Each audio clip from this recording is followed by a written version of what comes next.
Ano na naman yan, Liam? Cheat day ko. Cheat day, hindi pa cheat day, tomorrow pa. Ayaw ko. Gusto ko.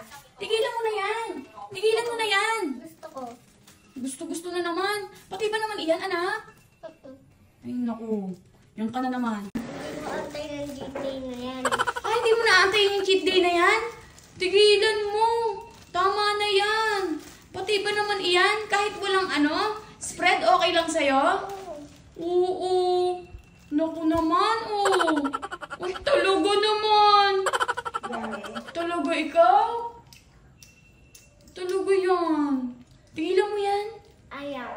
Bukas pa, cheat day. Ayaw! Wala cheat day. Walang cheat day. Lagot ka na naman sa daddy mo.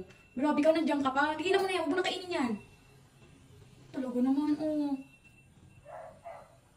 Ay, talaga. Talaga yung bata na yan. Talaga ito? Gana-gana mo kumain. Akin na nga to. Uubos mo yung lahat?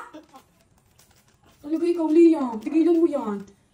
Tingnan mo nga, hindi ka na namamayat. Mamagat. Namamayat ka na? Ito mo dami ko. Bayat na! Ay! Galit ka pa sa akin! Bayat na ba yan? Ang laki-laki. Oo. Da! Ay, naku. Di ganun na yung diet na yan. Ano tigilan yung diet na yan? Ikaw tigilan mo, kakakain mo. May oras ang pagkain mo dapat. Hindi yung dire-diretso. Gugong bata! Nagugutom ang bata? Ano ba sana? Bakit ka nagagalit? Huwag ka namang magalit. Ano ba yung sana? Hagin niya siya. Ang alin? Ang tan ko. Sabi ng tami mo? Mamaya gudunan mo na ko. Mamaya gutom ka na naman. Alam mo. Sa isip mo lang ata yun eh. Tapos matutulog ka na naman. Tapos pagising mo, ka na naman, hungry ka na naman. Water naman. Water naman. Tama na yung pagkain mo. Ang bilis mo naman kumain yan. Di ba kakakain mo lang ng rice? Anong menu mo?